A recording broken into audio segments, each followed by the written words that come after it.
Hello, it's Weekend Handicapper from weekendhandicapper.com. In this video, we're going to provide picks and analysis for the 2021 Bluegrass Stakes at Keeneland, a race that is on the road to the Kentucky Derby. Man, it is getting close. The sun's starting to shine. The grass is starting to get green, so you know it's getting close to being Kentucky Derby time in the Bluegrass State. Now, the days leading up to is going to be a cold one, but Bluegrass Day on Saturday, April 3rd, should be a nice, beautiful day weather-wise at Keeneland. It's race number 11 on April 3rd. We're going a mile and an eighth on the dirt at Keeneland. Also, keep in mind that the Santa Anita Derby, the Wood Memorial is this weekend on Saturday, April 3rd. So be on the lookout for videos that I do providing picks and analysis for those Derby prep races. All right, so hidden stash. One thing to keep in mind about this race, there is not much pace up front. So I think that's going to be a deciding handicapping factor, a handicapping angle that you really want to think strongly about. Who can get the lead? Because most of these horses are going to be coming off the pace. So number one, hidden stash, 20-1, second in the Tampa Bay Derby. It's won at Keeneland before. Shouldn't have a problem getting the distance of a mile and an eighth. So right off the bat, I think we got a horse that should factor in your exotics, your exactas, trifectas, superfectas. Number two, Untreated. Todd Pletcher horse, 8-1 morning line. Intriguing horse. It's a closer. 2 starts. It's only had 2 starts, but last time it made an enormous jump where it broke its maiden at Tampa Bay Downs. When I say enormous jump, meaning from the first race to the second, speed figure wise, it was a nice improvement.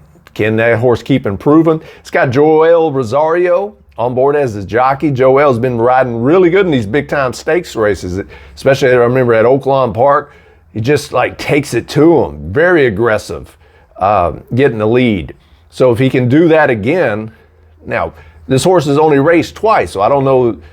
So far, we think this horse likes to lay back and is a closer, but who knows? Joel might get it out there up front and win at a decent price. So I think number 2, Untreated, is very, very intriguing.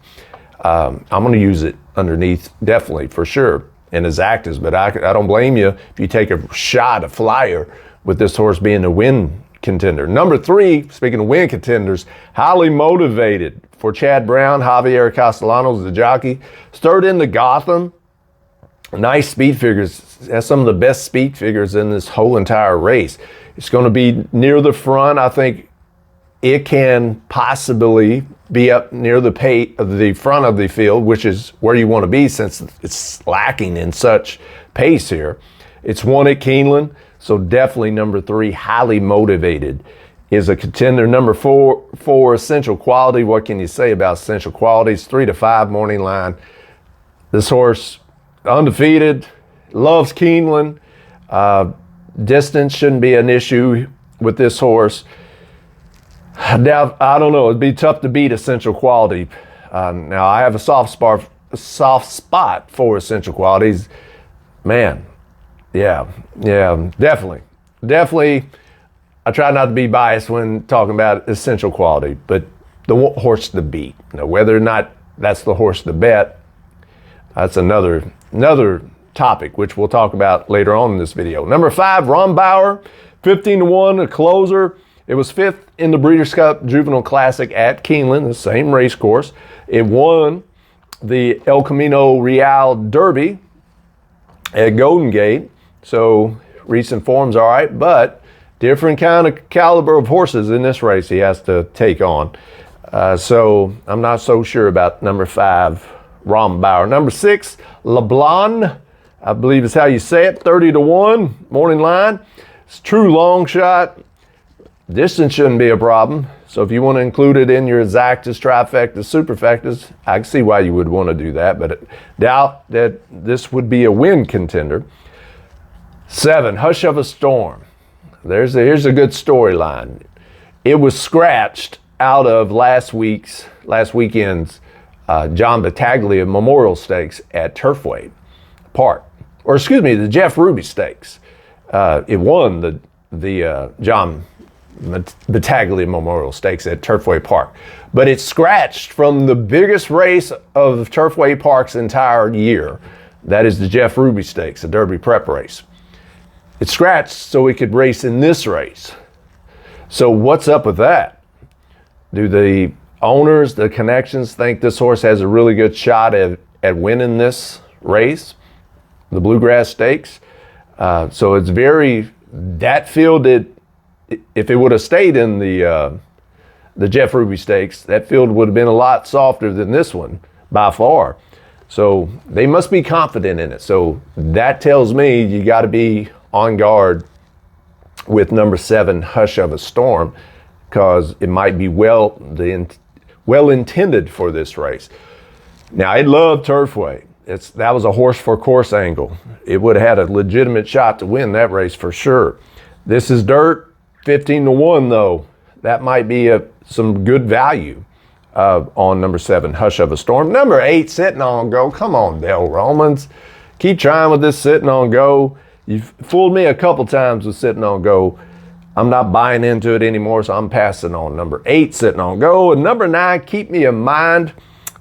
It seems like this horse has always gotten some hype, some pub. People's always talking it up or thought it had a lot of potential. Now, it was very disappointing last time in the Rebel, when it raced in the Rebel Stakes at Oaklawn Park. But that might have been because it was out of form, needed that race, could have been a little rusty.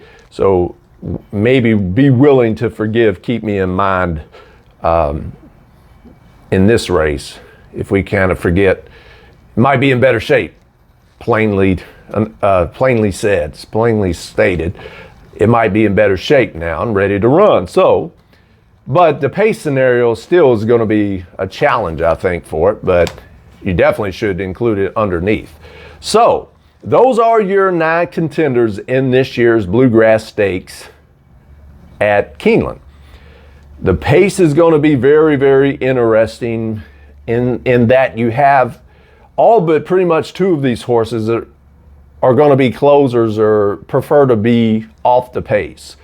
And the 2 that are probably going to be out front, Essential Quality and Highly Motivated, are probably the 2 best horses in this race. So naturally, you would look to those horses probably being the winner. Then you look to, all right, who can get the distance? Is a 1.8 miles going to be too much for Highly Motivated or Essential Quality? That's, if you're trying to play against them, that's a legitimate thing to consider. But I think those 2, Essential Quality and Highly Motivated, are your most logical horses. But I'm not telling y'all anything. Y'all can look at the morning line odds and not even do any handicapping. Probably can't assume that. But I do. I really think it's their race to lose. I am very intrigued by the number 7, Hush of a Storm. That one, if it likes to track and continue its winning ways, you might get a nice price on that horse. But how am I going to bet it? Well, I can't bet Essential Quality on at 3-5 or worse than that. I don't care how much I love the horse. I got a nice future bet in the Kentucky Derby with Essential Quality, so I'll just be patient and wait a few weeks. Wait about another month and see if I could cash when I got good odds on Essential Quality. So I'm not going to put a win bet on Essential Quality. I probably will put a win bet on the number 3, Highly Motivated, just in case that Chad Brown horse shows up, can get the distance. But I'm going to be using exactas. That's going to be my main bet for this race, and that is the 3-4. So Highly Motivated, Essential Quality in the win position over the 1, 2, 3, 4, 7, 9. I mean, gosh, I could probably throw in the 6 in there too and probably regret that I didn't. But the 1, Hidden Stash, shouldn't have a problem with the distance. I think that's a legitimate horse to beef up some of these exacta prices. The number 2, Untreated, what if it keeps improving for Ty Pletcher? Ty Pletcher had a great Florida Derby, very, very impressive win with Known Agenda. Who's to say this horse can't do the same sort of thing or come close to it and factor into his actas? Yeah, so highly motivated underneath. But again, I got to check the probables or the payouts for these exactas, because linking up the 3 and the 4 horse in exacta is probably not a wise bet. So you might as well just save a few bucks if it's not returning much. To just might not even bet that combination, even though that is a very logical, likely scenario happening. That doesn't mean you should bet it.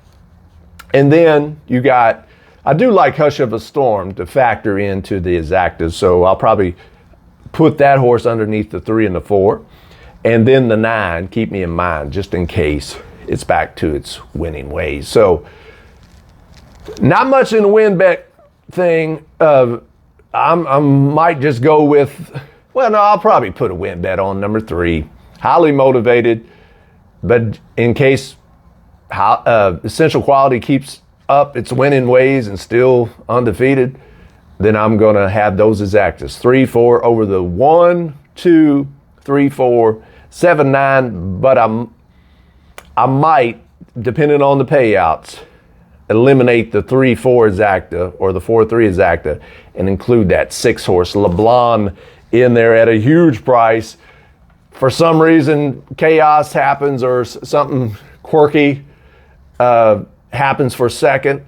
And if I get one of my 2 top picks, the 3 or 4 in the first position, then that should be a nice exacta.